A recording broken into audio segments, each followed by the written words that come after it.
को, जो कि आपके सामने एक प्यारी सी तकरीर पेश करेंगे और बताएंगे इस संविधान को बनाने के लिए हमारे रहनुमाओं ने किस तरह से कोशिशें की।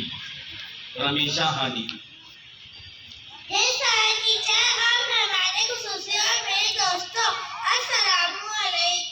हमारा मुल्क एक अजीम और शान मुल्क है।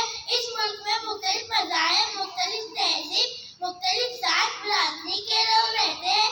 यहाँ पर मस्जिदों से मोहब्बत की शराएं आती है और मंदिरों में घंटियाँ बजती है, गिरजाघरों में प्रेयर की जाती है और नानक जी की वाणी का आवाज होता है। और इन सब के बावजूद इस मुल्क के लोगों के दिलों में अपने वतन के लिए बेपनाह मोहब्बत देखी जाती है और सबकी ज़बान पर एक ही